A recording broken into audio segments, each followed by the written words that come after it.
Good morning dear students, welcome back. आज हम लोग एक नई यूनिट शुरू करने जा रहे हैं। डियर स्टूडेंट्स, पहले मैं इसकी इंपॉर्टेंस के बारे में आप लोगों से कुछ डिस्कस करना चाहूंगा।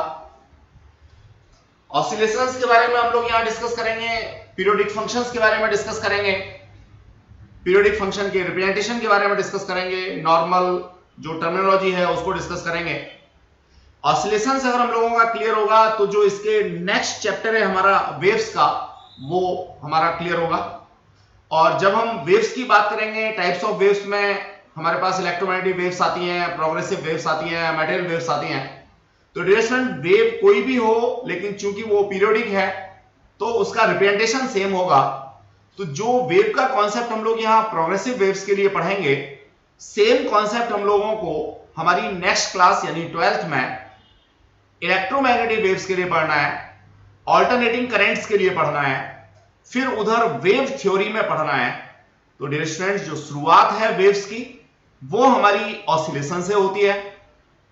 जनरली ऐसा देखा गया है कि ऑसिलेशंस और वेव्स वाली जो यूनिट है, इसको स्टूडेंट्स या डिफरेंट स्कूल्स बहुत ज्यादा एम्फेसाइज नहीं करते, जबकि अगर मैं देखूं किसी भी कॉम्पिटिटिव एग्जाम के पॉइंट ऑफ व्यू से as well as CBSE syllabus के पॉइंट ऑफ व्यू से, तो it is very important aspect. यहां से शुरुआत हमारी होती है और यही सारी चीजें एक्यूमुलेट होते होते हम लोगों को 12 तक पहुंचती हैं। तो काफी सारी जगह पर होगी, इसलिए आपको तरीके से तैयार करना है इसको। एज यूजुअल ड्यूरेशन की बात करें, अराउंड 26 पीरियड्स हम लोगों के इसमें लगने वाले हैं। अब चूंकि हम लोगों का यहाँ पीरियड जो है थोड़ा बड़ा होता है, तो 20 मान सकते हैं आप लोग, 17 मान सकते हैं, जिसमें हमारे न्यूमेरिकल्स भी होंगे, असाइनमेंट्स भी होंगे, एमसीक्यू भी होगा, व्हाटएवर, वो सारी चीजें इंक्लूडेड होंगी। वेटेज की बात करें तो 10 मार्क्स की इस पूरी यूनिट की वेटेज है, यानी 5 मार्क्स की वेटेज मैं ऑसिलेशंस की कह सकता हूं और 5 मार्क्स की वेटेज मैं वेव्स की कह सकता हूं। इस तरह से इसका सीबीएसई का स्ट्रक्चर है डियर स्टूडेंट। वेटेज मार्क्स की तो अलग बात है, लेकिन इंपॉर्टेंस मैं आपसे पहले डिस्कस कर चुका हूं। सिलेबस बड़ा सिंपल सा सिलेबस है। सबसे पहले हम लोग यहाँ पीरियोडिक मोशन के बारे में पढ़ना चाहेंगे। पीरियड से ही पता लग रहा है, एक रेगुलर टाइम इंटरवल के बाद अगर कोई रिपीटिंग मोशन है तो उसे हम लोग पीरियोडिक मोशन के नाम से जानते हैं। अब पीरियोडिक मोशन है तो एक रेगुलर टाइम इंटरवल के बाद हो रहा है। जो रेगुलर टाइम इंटरवल है उसी को हम लोग यहाँ पे टाइम पीरियड कहते हैं।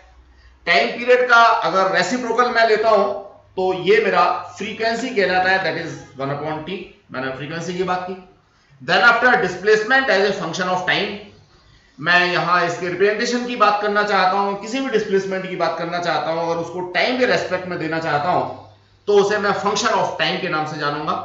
मान लीजिए मेरे पास ये कोई y डिस्प्लेसमेंट है और अगर ये वेरी करता है along with the टाइम, तो मैं इस फंक्शन को लिखता हूं yt, यानी y that is displacement that is varying along with time. तो ये मेरा रिप्रेजेंटेशन होता है फंक्शन का। इसके बाद पीरियोडिक फंक्शंस, ऐसे फंक्शंस जो अपनी वैल्यूज को बार बार रिपीट करते हैं, एक रेगुलर पीरियड के बाद में रिपीट करते हैं, पीरियोडिक फंक्शन कहलाते हैं। अब उनका रिप्रेजेंटेशन कैसे करेंगे ये बात हम लोगों को यहां पे पढ़नी है। Then after simple harmonic motion, ये हम लोगों को डिस्कस करना है। सिंपल हार्मोनिक मोशन की इक्वेशंस के बारे में बात करनी है। फेज, जिस तरह से हम लोग लीनियर मोशन में या ट्रांसलेटिव मोशन में पोजीशन की बात करते हैं, बिल्कुल उसी तरीके से एंगुलर मोशन की जब हम बात करेंगे, रोटेटरी मोशन की बात करेंगे, तो फेज का कांसेप्ट आएगा डियर स्टूडेंट्स। ऑसिलेशंस के बारे में हम लोग यहां डिस्कस कर रहे थे, तो लोडेड स्प्रिंग की बात हम लोग करेंगे। जस्ट लाइक अगर मैं अपनी कार को देखता हूं तो उसमें लोडेड स्प्रिंग का कांसेप्ट मुझे मिलता है। कार के जो शॉकर्स हैं उसमें लोडेड स्प्रिंग होती है, या बाइक या स्कूटी के शॉकर्स जो हैं वो लोडेड स्प्रिंग्स हैं। अगर उनको एक बार प्रेस करके छोड़ दिया जाए तो वो बार बार ऊपर नीचे जंप करते रहते हैं। तो उसका मोशन किस तरह से होगा, किन लॉज के थ्रू उनको हम लोग गवर्न कर पाएंगे, ये बात हमें पढ़नी है। रिस्टोरिंग फोर्स, एक ऐसा फोर्स जो किसी भी बॉडी को अपनी मीन पोजीशन की तरफ टेंड करता है, मीन पोजीशन की तरफ लाने की कोशिश करता रहता है, उसे हम लोग रिस्टोरिंग फोर्स कहते हैं। आप लोगों ने पढ़ा होगा force directly proportional to displacement, किसके लिए? नॉर्मली स्प्रिंग के लिए। मान लीजिए मैं स्प्रिंग को पुल करता हूं या पुश करता हूं, तो जो भी फोर्स यहां पुल या पुश के लिए लगाता हूं, तो जितना मैं इसको डिस्प्लेस कर रहा हूं, इसके ये डायरेक्टली प्रोपोर्शनल होता है। इस प्रोपोर्शनलिटी को इक्वल में कन्वर्ट करने के लिए एक कांस्टेंट हमारा आता है, जिसे मैं यहां फोर्स कांस्टेंट के नाम से जानता हूं। तो इसके बारे में सारा डिस्क्रिप्शन हम लोगों को देना है। Then after energy in SHM. अब जब भी मेरी कोई बॉडी ऑसिलेट करेगी, चाहे वो सिंपल पेंडुलम है या व्हाटएवर सो स्प्रिंग है, लोडेड स्प्रिंग है, तो इसके अंदर अपनी कोई एक एनर्जी होगी। अब ये काइनेटिक हो सकती है, पोटेंशियल एनर्जी हो सकती है। तो इन एनर्जी का डिस्क्रिप्शन हम लोगों को यहाँ पे डिस्कस करना है। सिलेबस में हमारे ये सारा इंक्लूडेड है और ये सारी चीजें इंटरलिंक भी हैं। अगर एक चीज क्लियर होगी तो दूसरी क्लियर होगी, दूसरी क्लियर होगी तो तीसरी क्लियर होगी। जैसा अभी हम लोग डिस्कस कर रहे थे, सिंपल पेंडुलम एक अच्छा एग्जांपल होता है पीरियोडिक मोशन का, as well as simple harmonic motion का। तो इसका एक एक्सप्रेशन हम लोग ड्राइव करेंगे, निकालेंगे। इसके बाद ऑसिलेशंस के टाइप्स के बारे में डिस्कस करेंगे, that is free oscillation, forced oscillation, damped oscillations. इनका सिर्फ हम लोगों को डियर स्टूडेंट्स क्वालिटेटिव आइडिया करना है, इनका कोई डेरिवेशन हम लोगों को नहीं करना है। फोर्स्ड ऑसिलेशन का एक स्पेशल टाइप होता है रेजोनेंस। रेजोनेंस के बारे में हम लोग यहाँ पे डिस्कस करेंगे, पढ़ेंगे। तो ये ब्रीफिंग थी हमारे सिलेबस की, जो इस पर्टिकुलर चैप्टर के अंदर पढ़ना है। वेव्स का जहां तक प्रश्न है, तो वो नेक्स्ट हमारा चैप्टर होगा, उसका सिलेबस हम लोग वहां डिस्कस करेंगे। अब इससे रिलेटेड एक्सपेरिमेंट्स भी हम लोगों को लैब में काफी सारे करने हैं। जैसे पहला एक्सपेरिमेंट होता है LT स्क्वायर का ग्राफ हम लोगों को प्लॉट करना है, उसके बेसिस पे कई सारी चीजों को निकालना है। तो डियर स्टूडेंट, नॉर्मली हम लोग एक यहाँ सिंपल पेंडुलम लेते हैं। इस सिंपल पेंडुलम को हम लोग अपनी मीन पोजीशन से डिस्प्लेस करके छोड़ देते हैं, तो ये ऑसिलेट करता है। अब जब ये ऑसिलेट करेगा तो एक कंप्लीट ऑसिलेशन जो मैंने यहाँ पे दिखाया हुआ है, मीन से एक्सट्रीम गया, एक्सट्रीम से मीन आया, मीन से दूसरी तरफ एक्सट्रीम गया, दूसरी तरफ एक्सट्रीम से मीन आया, तो इसे हम लोग वन कंप्लीट ऑसिलेशन का नाम देते हैं। अब वन कंप्लीट ऑसिलेशन में जो भी टाइम लगेगा उसे टाइम पीरियड कहेंगे, और जो इस पेंडुलम की इफेक्टिव लेंथ होगी, यानी बॉब के सेंटर से और रिजिड सपोर्ट तक की जो लेंथ होगी, उसे हम लोग यहाँ L से डिनोट कर रहे हैं। तो L और T स्क्वायर, यानी डिफरेंट L लेकर के उसके लिए डिफरेंट T जो आएंगे, तो हम एक ग्राफ प्लॉट करेंगे L और T स्क्वायर के बीच में। उसके बेसिस पे हम लोग कई सारी चीजें निकालेंगे। सेकंड्स पेंडुलम का कॉन्सेप्ट हम लोग यहीं से पढ़ेंगे। नेक्स्ट हमारा एक्सपेरिमेंट है variation of time period of a simple pendulum of A given length, यानी लेंथ हमारी कांस्टेंट होगी, लेकिन जो बॉब है साइज भी हमारा सेम होगा, लेकिन इनके मास डिफर होंगे। अब मास डिफर तभी हो सकते हैं साइज सेम पे जब डेंसिटी डिफर हो। तो हम लोग एक बार लेड का बॉब ले लेंगे, एक बार ब्रास का बॉब ले लेंगे, एक बार एल्युमिनियम का बॉब ले लेंगे। तो डिफरेंट बॉब्स के लिए हम लोग यहाँ पे रिजल्ट्स निकालेंगे और फिर इनको इंटरप्ट करेंगे, देखेंगे इनसे क्या कंक्लूड निकलता है। एक्टिविटीज की बात करें डियर स्टूडेंट्स, तो लैब में करने के लिए एक्टिविटीज यहाँ हम लोगों को मिलती हैं। To study dissipation of energy of a simple pendulum by plotting a graph between square of amplitude and time. तो कोई भी ऑसिलेटरी पेंडुलम हम लोग जनरली यहाँ पे कंसीडर कर लेते हैं, और इस ऑसिलेटरी पेंडुलम का जो एम्पलीट्यूड है उसको टाइम के साथ साथ हम लोग मेंशन कर लेते हैं, उसकी स्टडी हम लोग करते हैं। तो हमें ये एक्टिविटी करने का मौका मिल जाता है, या एक्टिविटी से हम लोग कुछ देख पाते हैं, और बड़ा कॉमन सा कॉन्सेप्ट है। अगर मान लीजिए आपने इसको एक बार ऑसिलेट करा के छोड़ दिया, तो आप देखते हैं जैसे जैसे टाइम बढ़ता है वैसे इसके एम्पलीट्यूड्स जो है वो कम होते चले जाते हैं, यानी मीन पोजीशन से जो एक्सट्रीम पोजीशन थी वो धीमे धीमे करके कम होती चली जाती है, यानी इसकी एनर्जी जो है डेसिपेट होती चली जाती है, और एक सर्टेन टाइम इंटरवल के बाद ये फिर रेस्ट में आ जाता है। तो यही चीज हम लोगों को एक्टिविटी की फॉर्म में यहाँ पे डियर स्टूडेंट्स शो करनी है। तो काफी कुछ हम लोगों को इस चैप्टर के अंदर पढ़ना है और इंपॉर्टेंट है निश्चित रूप से। सारी की सारी चीजें यहाँ से आगे की एक दूसरे से इंटरलिंक है, तो आप कोई भी क्लास मिस नहीं करेंगे और सारी क्लासेस को प्रॉपर लेंगे। अब मैं कंटेंट शुरू करने जा रहा हूँ, बड़ा मजेदार सा कंटेंट।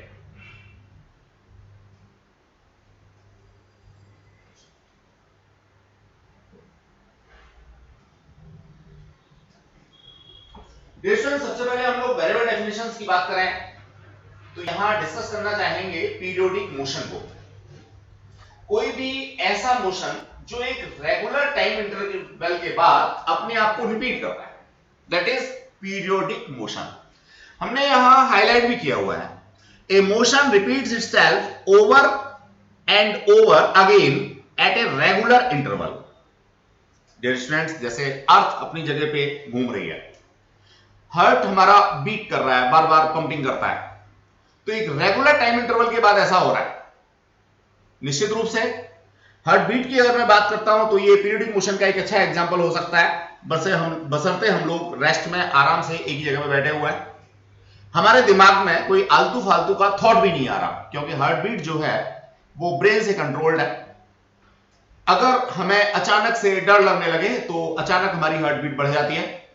हम कहीं से दौड़ के आ रहे हैं तो हमारी हार्ट बीट बढ़ी हुई होगी, यानी टाइम पीरियड कम हो गया होगा, जल्दी जल्दी हार्ट हमारा बीट कर रहा होगा। तो रिलेशन मैंने कहा नॉर्मल कंडीशन में हम लोग बैठे हुए हैं, हमारे ब्रेन में कोई थॉट भी इस तरह का नहीं आ रहा जिससे कि हार्ट बीट चेंज हो। तो उस स्थिति में अगर मैं बात करता हूं तो हार्ट बीट्स का जो कॉन्सेप्ट है वो पीरियडिक मोशन है। और एक नॉर्मल ह्यूमन बीइंग का, एडल्ट ह्यूमन बीइंग का, बच्चे का नहीं, एक एडल्ट ह्यूमन बीइंग का जो टाइम पीरियड है हार्ट बीटिंग का वो 0.8 सेकंड होता है। तो आप यहां से निश्चित रूप से एक क्लॉक भी अपनी सेट कर सकते हैं। क्या 0.8 सेकंड में एक बार हार्ट हमारा बीट करेगा, तो मैं यहां ऐसे कह सकता हूं कि अगर 60/0.8 करता हूं तो 1 मिनट में नंबर ऑफ हार्ट बीट्स मैं यहां से निकाल सकता हूं, और उनको महसूस करके, आपको पता होगा कि जो आयुर्वेदिक पहले वैद्य लोग होते थे वो निश्चित रूप से यहाँ नाड़ी देख करके, नाड़ी का मतलब सीधे सीधे पल्स होती थी, टेम्परेचर और ये कई सारी चीजें, सेंसेशन होते थे, कुछ फेस रीडिंग भी होती थी, तो उन सारी चीजों से रोग का पता कर लेते थे। तो कहीं ना कहीं जो हार्ट बीट है वो काफी हेल्पफुल होती है अगर हम लोग मेडिकल साइंसेस की बात करें तो। यहां तो हमारा रोल सिर्फ और सिर्फ पीरियडिक मोशन को एक्सप्लेन करना है in terms of heart beat. तो periodic motion I hope so आपको क्लियर हो गया होगा डियर स्टूडेंट्स। अब अगर हम लोग सेकंड एग्जांपल की बात करें तो मोशन ऑफ मून है अराउंड अर्थ, तो 27.3 डेज में एक बार कंप्लीट रिवॉल्यूशन हो जाता है, तो ये भी पीरियडिक मोशन है। इवन दैट हमारी जो हैंड्स ऑफ क्लॉक है, यानी सुई की जो घड़ियां हैं, वो भी पीरियडिक मोशन का एक अच्छा एग्जांपल है। Then after we are moving towards oscillatory और harmonic motion। वर्ड सारे ऑलमोस्ट एक जैसे लगते हैं लेकिन इनमें माइन्यूट डिफरेंस है, तो वही डिफरेंस हम लोगों को यहाँ पे समझना है। A body moves back and fro, up and down, repeated motion about its mean position be termed as oscillatory, vibratory or in harmonic motion। Dear students, periodic motion में एक सर्कुलर मोशन भी हमारा था और एक मीन पोजीशन के to and फ्रो या back and fourth या अप एंड डाउन का कॉन्सेप्ट हमारे पास था। तो ये दोनों ही पीरियडिक मोशन थे, लेकिन अगर मैं सिर्फ back and fourth, up and down या टू एंड फ्रो मोशन की बात करता हूं किसी भी मीन पोजीशन के अक्रॉस, तो मैं उसे ऑसिलेटरी मोशन, वाइब्रेटरी मोशन के नाम से जानूंगा। यहां एग्जांपल की बात हम लोग करें तो गिटार के स्ट्रिंग का जो वाइब्रेशन है, swinging motion of pendulum of clock wall, आपने देखा होगा कई सारी घड़ियां ऐसी होती हैं जिनमें नीचे एक पेंडुलम होता है, वो स्विंग करता रहता है। तो ये जो swinging of pendulum of wall clock है, इसको भी हम लोग ऑसिलेटरी मोशन के कैटेगरी में लेंगे या हार्मोनिक मोशन की कैटेगरी में लेंगे। Then after difference between periodic motion and oscillatory motion, relation बड़ा क्लियर करके हमने यहाँ पे मेंशन किया हुआ है। वॉयलेट कलर से हमने लिखा है और रेड कलर से लिखा है, दोनों चीजें बिल्कुल मजेदार सी हैं और काफी इंपॉर्टेंट है इनको डिफरेंशिएट करने के लिए। Every oscillatory motion is necessary periodic. कोई भी ऑसिलेटरी मोशन होगा तो वो पीरियडिक जरूर होगा, यानी period is a set and oscillatory motion is a subset. समझ गए होंगे? तो इस सबसेट के अंदर कोई भी मोशन होगा, किसी भी तरह का ऑसिलेटरी मोशन होगा तो वो पीरियडिक जरूर होगा, लेकिन सारे के सारे पीरियडिक मोशन वो ऑसिलेटरी मोशन होंगे ऐसा जरूरी नहीं है। तो रेड से हमने ये मेंशन किया हुआ है, every periodic motion need not be oscillatory but every oscillatory motion is necessarily periodic. तो ये मैं समझ सकता हूं इजीली। अब अर्थ के रिवॉल्यूशन की बात करें सन के चारों तरफ, या मून के रिवॉल्यूशन की बात करें अर्थ के चारों तरफ, तो निश्चित रूप से ये दोनों ही मोशन पीरियोडिक तो हैं लेकिन ऑसिलेटरी नहीं है। तो ये एग्जांपल के फॉर्म में और डेफिनेशन की फॉर्म में हमें बिल्कुल क्लियर हो जाना चाहिए कि पीरियोडिक और ऑसिलेटरी मोशन में क्या फर्क है। नेक्स्ट ईयर स्टूडेंट्स हम लोग आगे बढ़ना चाहेंगे पीरियोडिक फंक्शंस की। ऐसे फंक्शन जो किसी पीरियोडिक मोशन को रिप्रेजेंट कर सकते हैं क्या कहलाते हैं? पीरियोडिक फंक्शन कहलाते हैं। इट मींस सिंपल सा, कोई भी ऐसा फंक्शन जो एक रेगुलर टाइम इंटरवल के बाद अपनी वैल्यूज को रिपीट करता हो उसे हम लोग पीरियोडिक फंक्शन के नाम से जानेंगे। मैथमेटिक्स में हम लोगों ने साइन फंक्शंस की बात की है या कॉस फंक्शन की बात की है, तो ये दोनों ही फंक्शन कैसे हैं? पीरियोडिक हैं। बिकॉज ऑफ साइन फंक्शंस हमारे +1, 0 और -1 के बीच में लाई करते हैं, as well as cos functions हम लोगों के -1, 0 और +1 के बीच में लाई करते हैं। यानी जब भी वैल्यूज होंगी तो वो इन्हीं वैल्यूज के अंदर अंदर क्या करती रहेंगी? अपने आप को रिपीट करती रहेंगी। इस चीज को हम लोगों ने यहां जनरल फॉर्म में लिखने की कोशिश की है, that is F stand for function, theta and T. Theta is a angle and T is a time. यानी ऐसा कोई भी फंक्शन जो एंगल के ऊपर डिपेंड करता है एज वेल एज टाइम के ऊपर डिपेंड करता है उसे मैं यहां पे function of theta and T कह रहा हूं। डिस्टेंस ये रिप्रेजेंटेशन फिर मेरे को अच्छे से देख लेना चाहिए कि कोई ऐसा फंक्शन जो डिपेंड करता है थीटा के ऊपर एज वेल एज टाइम के ऊपर, उसका रिप्रेजेंटेशन होता है F ब्रैकेट के अंदर theta plus t. Dear students, यहां मैं साइन के फंक्शन की बात करता हूं, तो function which is dependent on angle that is sine function, just like example, तो sine theta plus 2 pi again have a value of sine theta. इसका मतलब 2 पाई के बाद निश्चित रूप से ये अपनी वैल्यूज को रिपीट करेगा। तो इस तरह से ये फंक्शन मेरा पीरियोडिक फंक्शन हो गया। इसी तरह से कॉस को भी मैं एक्सप्लेन कर सकता हूं। इवन यहां साइन थीटा प्लस 2 पाई का हमने कहा है, साइन थीटा प्लस 4 पाई कहते हैं, साइन थीटा प्लस 6 पाई कहते हैं, यानी इंटीग्रल मल्टीपल होना चाहिए 2 पाई का, तो बार बार वैल्यूज मेरी वही रिपीट होंगे। एग्जांपल के लिए जो वैल्यू मेरे पास साइन 45 की होती है वही वैल्यू मेरे पास साइन 360 प्लस 45 यानी 405 की होगी। बिल्कुल इसी तरह से नेक्स्ट वैल्यू अगेन 360 के बाद वही रिपीट होगी। तो इस तरह के जो फंक्शन है उनको मैं यहां पीरियोडिक फंक्शन के नाम से जानता हूं। तो यहां जो मैंने फंक्शन मेंशन किया वो थीटा से रिप्रेजेंट कर दिया और टाइम के रेस्पेक्ट में भी मैं इसको रिप्रेजेंट कर सकता हूं कि रेगुलर टाइम इंटरवल के बाद निश्चित रूप से ये फंक्शन जो है अपनी वैल्यूज को क्या करेंगे? रिपीट करेंगे। यहां कॉस फंक्शन की बात हम लोगों ने की, the same aspect is here. पहला फंक्शन हमने यहां दिखाया टाइम के रेस्पेक्ट में या टाइम का variant f1 sin 2 pi over t लिखा। दूसरा फंक्शन हमने g लिया, वो भी हमारा टाइम का वेरिएंट है कॉस फंक्शन। तो साइन और कॉस फंक्शन दोनों ही मैं पहले बता चुका हूं कि ये कैसे होते हैं, पीरियोडिक होते हैं। अब अगर इनको मुझे चेक करना है तो बड़ा सिंपलिसिटी में मैं इनको चेक करके देख सकता हूं। मैथमेटिक्स में तो आप लोग ये सब करके आते ही हैं। मान लीजिए कोई मेरे पास फंक्शन f1 है, इसको मैं पीरियोडिसिटी चेक करना चाहता हूं तो कैपिटल T टाइम पीरियड से ऐड करके नई वैल्यू निकालता हूं। तो dear student that is sin 2 pi over capital T plus capital T। इस ब्रैकेट को ओपन करो तो ये 2 pi plus 2 pi over capital T का मल्टीप्लिकेशन स्मॉल t के साथ होगा, as well as 2 pi over capital T का मल्टीप्लिकेशन कैपिटल T के साथ होगा। तो ये मेरे को मिल गया। ये बात अभी 2 मिनट पहले ही मैं बता के चुका हूं, साइन थीटा प्लस 2 पाई। देखें जरा, 2 पाई के बाद में अगेन ये अपनी वैल्यूज को रिपीट करेगा ही करेगा। इसका मतलब ये फंक्शन मेरा कैसा है? पीरियोडिक है। अब डियर स्टूडेंट्स नेक्स्ट एस्पेक्ट हम लोग लेना चाहेंगे, अगेन थोड़ा मिलता जुलता सा, periodic, harmonic and non harmonic. ऐसे फंक्शन जो किसी हार्मोनिक फंक्शन से रिपीट हो सकते हैं, ऐसे मोशन जो किसी हार्मोनिक फंक्शन से रिप्रेजेंट हो सकते हैं। दोनों ही बातें ऑलमोस्ट एक जैसी हैं। दूसरी बात को हम थोड़ा सा एम्फेसाइज करना चाहेंगे, ऐसे मोशन जिन्हें हम किसी हार्मोनिक फंक्शन की हेल्प से रिप्रेजेंट कर सकते हैं, लिख सकते हैं, उनके बारे में हम लोग पढ़ना चाह रहे हैं। अब ये हार्मोनिक फंक्शन कौन से होते हैं, अगेन डियर स्टूडेंट्स एग्जांपल के थ्रू ही मैं इस चीज को आपको एक्सप्लेन करना चाहूंगा। मान लीजिए मेरे पास साइन का फंक्शन है।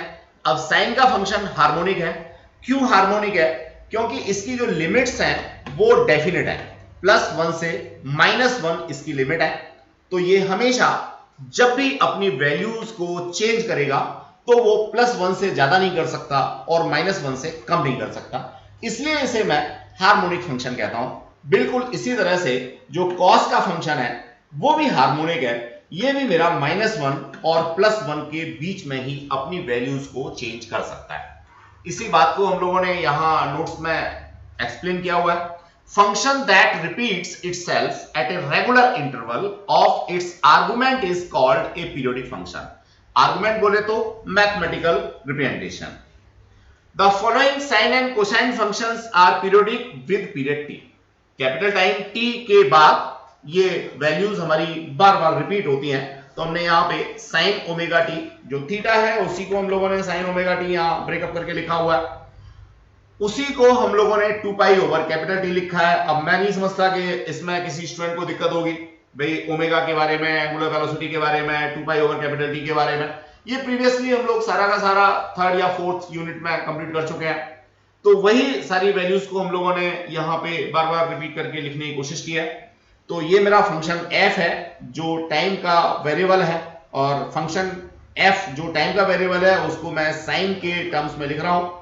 साइन के टर्म्स में मैंने इसको ब्रेकअप किया है, तो that is 2 pi small t over t, where 2 pi is a constant, small t is a instantaneous time and capital T is a time period. ये रिप्रेजेंटेशन डियर स्टूडेंट्स। तो harmonic function भी मेरे sign और cos ही होते हैं, बाकी tan cot sec cosec की बात करेंगे तो हार्मोनिक नहीं होते। रिप्रेजेंटेशन की बात करें, ये दो रिप्रेजेंटेशन हम लोगों ने यहाँ डायग्राम पे दिखा रखे हैं, दोनों के बारे में मैं बड़ा इंपॉर्टेंट सा एस्पेक्ट आपको एक देता हूं कि देखिए जो साइन फंक्शन होता है ये हमेशा ओरिजिन से यानी 0 से शुरू होगा, और जो कॉस फंक्शन होता है वो हमेशा पीक वैल्यू से शुरू होगा। अब अगर मैं इसको एक नॉर्मल से एग्जांपल से समझूं, मान लीजिए मेरे पास कोई सिंपल पेंडुलम है और इस सिंपल पेंडुलम की ये मीन पोजीशन है।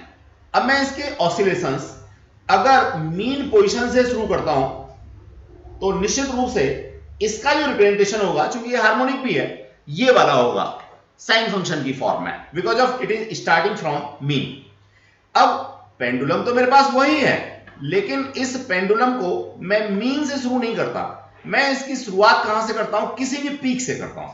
अगर पीक से ही अपना ऑसिलेशन शुरू करता है तो इस तरह के ऑसिलेशन को मैं ऑलवेज कहां से शो करूंगा, मैक्सिमम वैल्यू +1 से शो करूंगा।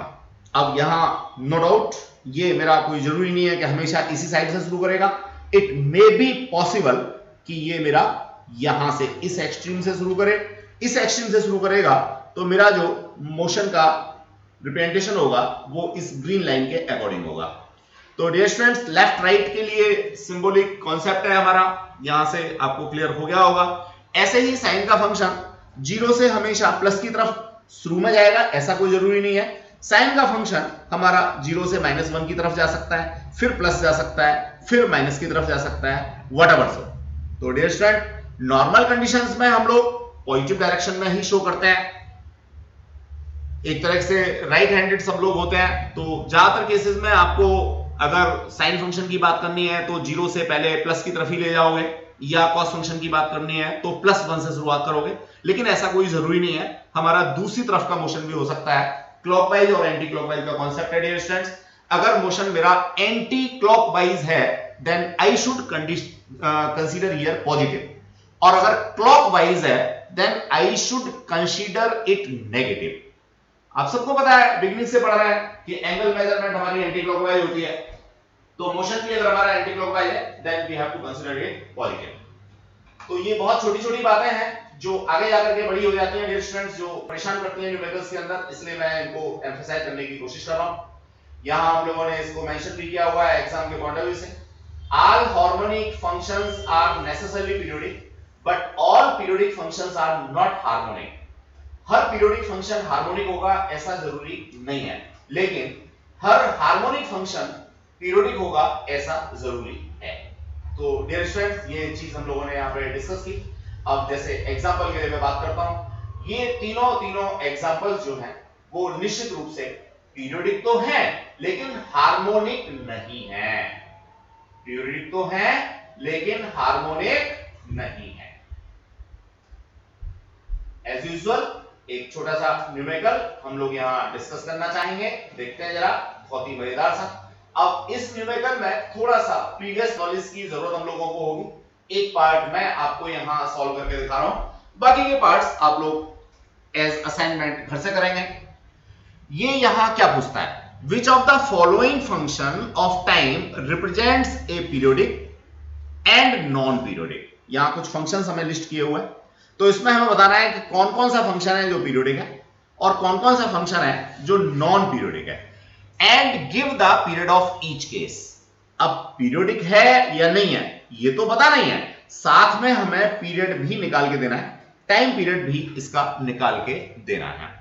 अब यहां एक थोड़ा सा ब्रीफिंग भी कर रखी है, omega is any positive constant.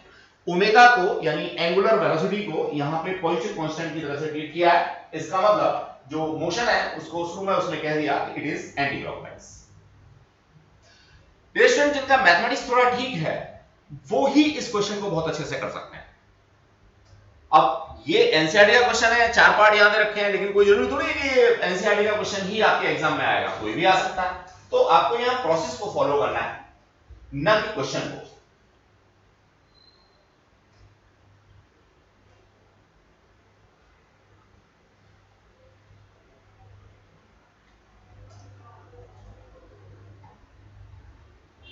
देखिए students, sine omega T plus cos omega t. अब इंडिविजुअली हम लोग जानते हैं कि साइन ओमेगा टी हार्मोनिक है, पीरियोडिक है, कॉस ओमेगा टी हार्मोनिक है, पीरियोडिक है, लेकिन क्या इनका सम भी पीरियोडिक होगा ऐसा हम लोगों को प्रूव करना है। अब मैथमेटिकल आइडेंटिटीज और अपनी तरफ से कुछ मैनिपुलेशंस को लेकर के हम लोग इसको प्रूव करने की बात करेंगे। जैसा मैंने अभी कहा था कि पहला पार्ट मैं यहां प्रूव करके दिखाऊंगा, बाकी आप लोग करेंगे।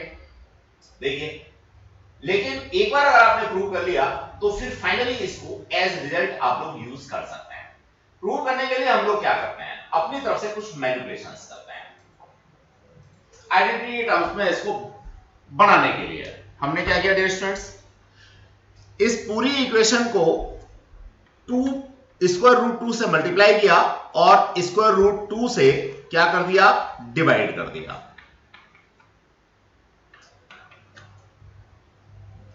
यहां तक मैं समझता हूं किसी बच्चे को प्रॉब्लम नहीं होनी चाहिए। अब जरा देखिए, स्क्वायर रूट 2 जिससे मल्टीप्लाई किया था वो तो बाहर है, साइन ओमेगा टी अपनी जगह पे, लेकिन ये 1 अपॉन स्क्वायर रूट 2 जो मैंने अपनी तरफ से यहां पे लिखा है एक तरीके से, उसको मैं लिखता हूं cos pi by 4। cos pi by 4 की वैल्यू 1 अपॉन स्क्वायर रूट 2 होती है, each and everyone knows. cos omega t as it is है, यहां जो 1 अपॉन स्क्वायर रूट 2 मैंने अपनी तरफ से लिखा था मल्टीप्लाई और डिवाइड करने के टर्म्स में, उसकी वैल्यू डाल दी sin पाई बाई 4। हम सब लोग जानते हैं कि sin पाई बाई 4 की वैल्यू 1 बाई स्क्वायर रूट 2 होती है। अब यहां वो पीछे वाला बच्चा कह रहा है, सर हमें कैसे पता, हम स्क्वायर रूट 2 से डिवाइड करेंगे, मल्टीप्लाई करेंगे, कोई स्क्वायर रूट 3 से भी तो कर सकता है। हाँ बेटा, जब पहली बार नानी के घर जाते हो तब ये दिक्कत आ सकती है, उसके लिए मम्मी पापा तुम्हारे साथ जरूर होते हैं, लेकिन अब बार बार थोड़ी ना मम्मी पापा साथ साथ चलेंगे तुम्हारे। सिंपल, पहली बार मैं आपसे शेयर कर रहा हूं, पहली बार मैं आपसे डिस्कस कर रहा हूं, तो आपको ये बात समझ में आ जाएगी। लेकिन इसके बाद आपको अपना थिंक प्रोसेस लगाना है, आपको अपना लॉजिक लगाना है। मैथमेटिक्स पढ़ ही इसलिए रहे हो, बाकी मैथमेटिक्स का लाइफ में कोई यूज नहीं है अगर फिजिक्स में से इसको हटाता है तो। चलिए, अब मेरे पास sign A cos B, cos A sine B, ये आइडेंटिटी लगती है। इस आइडेंटिटी से मैं इसको रिजॉल्व करता हूं, that is sine A plus B. Moreover dear students, अब इसको इजीली हम लोग प्रूव कर सकते हैं। कैसे?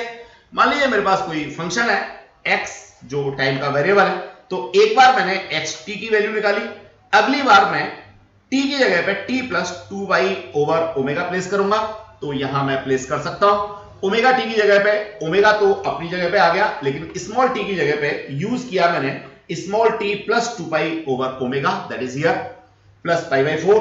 इसको मैंने सॉल्व किया तो सॉल्व करने पर मेरे को वही चीज मिल गई जो बिगिनिंग में थी। तो मैं कह सकता हूं कि ये फंक्शन मेरा कैसा है, पीरियोडिक है। इवन दैट मैं यहां से वैल्यू भी निकाल के दे सकता हूं पीरियड की, that is 2 pi over omega. तो डियर स्टूडेंट्स, ये कॉन्सेप्ट था। इस तरीके से हम लोग इनको आगे सॉल्व करेंगे। हालांकि आगे वाले क्वेश्चन इतने मुश्किल भी नहीं है, आसान है। चलो देखो एक आध और देख लेते हैं। sin omega T, cos 2 omega T, sin 4 omega t. अब इन सब के टाइम पीरियड्स आप अलग-अलग निकाल लीजिए। एडिशन में हमने अभी पढ़ा कि दो कोई अलग-अलग पीरियोडिक फंक्शन है, उनका एडिशन भी पीरियोडिक फंक्शन होता है। तो हम लोग इस आइडेंटिटी को एक तरीके से रेफरेंस देते हुए हम कह सकते हैं कि ये फंक्शन भी हमारा कैसा होगा, पीरियोडिक होगा। लेकिन what about the next one? अब नेक्स्ट वन है मेरी e to power minus omega t. अब e to the power any value तो मेरी पीरियोडिक नहीं है, वो तो इनफाइनाइट तक वैल्यूज आती हैं। ऐसे ही लॉग में मेरी वैल्यूज जो है वो इनफाइनाइट तक जाती हैं। तो जो ऑप्शन थर्ड और फोर्थ है वो पीरियोडिक मेरा नहीं हो सकता, बिकॉज़ जो वैल्यूज मेरी इनफाइनाइट तक जाती हैं। फर्स्ट और सेकंड की बात थी, तो दोनों ही ये पीरियड होंगे, पीरियोडिक होंगे, और इनका पीरियड हमने यहां पे निकाल के भी मेंशन कर रखा है। फिर भी अगर कोई प्रॉब्लम आपको होगी, कोई डिस्क्रिपेंसी आपको लगती है, then simply you have to WhatsApp, don't call. Dear students, next concept की बात हम लोग करते हैं। नेक्स्ट कॉन्सेप्ट है हमारा सिंपल हार्मोनिक मोशन। देखिए वहीं से हमारा चला आ रहा है। सबसे पहले हमने बात की थी पीरियोडिक मोशन की, फिर हमने बात की थी ऑसिलेटरी मोशन की, और फिर अब हम लोग उसी को और स्पेसिफाई कर रहे हैं, that is simple harmonic motion. तो सिंपल हार्मोनिक मोशन क्या होता है, ब्रीफिंग हम लोग पहले भी कर चुके हैं। क्या कोई भी ऐसा मोशन जिसे हम लोग हार्मोनिक फंक्शन की हेल्प से रिप्रेजेंट कर सकें। हार्मोनिक फंक्शन कौन कौन से हैं? Sine as well as cos. क्यों है? क्योंकि साइन और कॉस दोनों की ही वैल्यू फिक्स लिमिट्स के अंदर ही वेरी करती है।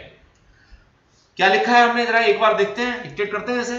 If a particle moves to and fro about a mean position under the action of restoring force which is directly proportional to displacement from the mean position and is always directed towards the mean position।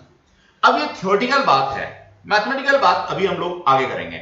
Simple harmonic motion की characteristics के बारे में बात की। पहला, किसी mean position के to and फ्रो होना चाहिए। मैं इसको मीन पोजीशन के अप एंड डाउन भी कह सकता हूं, मैं इसको मीन पोजीशन के बैक एंड फोर्थ भी कह सकता हूं, कोई भी हो सकता है। तीन एक्सिस ले लीजिए, मान लीजिए ये एक्स एक्सिस ले लिया, ये वाई एक्सिस ले लिया, ये जेड एक्सिस ले लिया, तो किसी भी एक्सिस पे ये मोशन हो सकता है। हमने यहां पे सिर्फ टू एंड फ्रो की बात की है, तो तीनों ही हो सकते हैं। अब under influence of restoring force, एक ऐसा फोर्स जो हमेशा इसके मोशन को टुवर्ड्स सेंटर लाने की कोशिश करेगा, इसके मोशन को हमेशा सेंटर लाने टुवर्ड्स सेंटर लाने की कोशिश करेगा, मोशन को हमेशा टुवर्ड्स सेंटर लाने की कोशिश करेगा। इसको हम लोग क्या कहेंगे? रीस्टोरिंग फोर्स कहेंगे। और ये रीस्टोरिंग फोर्स जो होगा वो डायरेक्टली प्रोपोर्शनल टू डिस्प्लेसमेंट होगा। मीन पोजीशन से कितना डिस्प्लेसमेंट हुआ है, अगर ये तीन कैरेक्टरिस्टिक मिल रही हैं, पहली टू एंड फ्रो की, दूसरी रीस्टोरिंग फोर्स की, तीसरी restoring force directly proportional to displacement है, जिसकी direction always towards the mean position है, तो इस तरह के मोशन को हम लोग सिंपल हार्मोनिक मोशन के नाम से जानेंगे। ये रिस्टोरिंग फोर्स को फर्दर हम लोगों ने यहां डिफाइन किया हुआ है dear students. F is directly proportional to x, अगर x एक्सिस पे मोशन है तो, अगर y एक्सिस पे मोशन है तो F directly proportional to y लिखेंगे, z एक्सिस पे मोशन है तो F directly proportional to z लिखेंगे। तो यहां कोई कंट्रोवर्सी नहीं होनी चाहिए। आप डिफरेंट बुक्स यूज करते हैं, डिफरेंट नोट्स आप यूज करते हैं, आप किसी में x लिखा है, किसी में y लिखा है, जनरली z नहीं लिखता कोई, लेकिन z में भी हो सकता है। तो that is the concept here. अब फोर्स को हम लोगों ने m में भी पढ़ा है, फोर्स को हम माइनस का kx भी पढ़ रहे हैं। अब ये माइनस का साइन क्यों है? माइनस का साइन इसलिए है क्योंकि ये force always towards mean position directed होता है। ये force always towards mean position directed होता है, इसलिए ये माइनस का साइन यहां पे कंसीडरेशन में आ रहा है। तो डिस्टेंस यहां से देखते हैं, बड़ा बेकार से केस निकल के आता है। ma इक्वल्स टू माइनस का kx, और यहां से एक्सीलरेशन हमारा निकल के आ गया माइनस का k बाई m, या acceleration is again directly proportional to x। तो डियर स्टूडेंट्स, आगे हमने इस कंक्लूजन को कंक्लूड किया हुआ है। कैसे कंक्लूड किया हुआ है देखें। A particle is said to possess simple harmonic motion if it moves to and fro and about a mean position under an acceleration which is directly proportional to displacement from the mean position and is always directed towards the position। तो हमने पहले define में force कहा था, दूसरी define में हम लोगों ने एक्सीलरेशन कह दिया। तो डियर स्टूडेंट, दोनों ही डिफाइन हमारी सिंपल हार्मोनिक मोशन के लिए बिल्कुल ठीक है। ये इतनी बड़ी डिफाइन नहीं है, क्योंकि ये ई नोट्स हैं, आपको मोबाइल पे पढ़ने के लिए बनाए गए हैं, इसलिए आपको ये इतना बड़ा दिख रहा है। जब आप इसको अपनी नोटबुक में मेंशन करेंगे तो not more than 2 sentence, 2 line के अंदर ये खत्म हो जाएगा। एग्जांपल्स की बात करें सिंपल हार्मोनिक की, तो देखिए किसी भी स्प्रिंग के मोशन की बात हम लोग करें तो वो हमारा सिंपल हार्मोनिक होगा। मैं यहां आप लोगों को एक एग्जांपल शो कर देता हूं, आपको दिखा देता हूं। ये मेरे पास मान लीजिए स्प्रिंग है, और इस स्प्रिंग में ये कोई मास अटैच है। अब मैं अगर इसको यहां से छोड़ता हूं तो देखिए इसके ऑसिलेशंस जो हैं वो सिंपल हार्मोनिक मोशन है, provided that what provided that air resistance, all dissipated forces, gravitational forces, all are negligible। हमने खत्म किया हुआ है, हटाया हुआ है किस किस को, जितने भी हमारे डेसिपेटिव फोर्सेस हैं उन सबको यहां से हटाया हुआ है। तो इसके जो ऑसिलेशंस हैं इनको हम लोग पीरियोडिक भी कहेंगे, सिंपल हार्मोनिक मोशन भी कहेंगे, और ऑसिलेटरी मोशन भी कहेंगे। तो ये कॉन्सेप्ट था। ये हॉरिजॉन्टल भी हो सकता है। अब कोई स्टूडेंट कहता है सर वर्टिकल आपने करके दिखाया, यस एब्सोल्युटली हॉरिजॉन्टल भी हो सकता है। मैंने अभी 2 मिनट पहले डिस्कस किया था कि motion may be on X axis, may be on Y axis, और may be on Z axis. Tuning fork की बात हम लोग करें तो ट्यूनिंग फॉर्क के ऑसिलेशंस भी हमारे निश्चित रूप से। Vibrations of balancing wheel of watch, अब पुरानी जो घड़ियां होती हैं, मैकेनिकल वॉच होती हैं, किसी ने अगर खुली हुई देखी हो तो उसमें एक क्या होता है, मैकेनिकल व्हील होता है, बैलेंसिंग व्हील होता है, वो ऑसिलेट करता रहता है। Some important features of SHM, the motion of particle is periodic, पहली बात हम लोगों ने बता दी है यहां पे। It is the oscillatory motion of simplest kind in which the particle oscillates back and fourth about it's mean position with constant amplitude and fixed frequency. अब ये कांस्टेंट एम्पलीट्यूड का कांसेप्ट क्या है ये मैं जरा आपको समझाना चाहूंगा डियर स्टूडेंट्स, और फ्रीक्वेंसी का कांसेप्ट क्या है ये बात मैं समझाना चाहूंगा।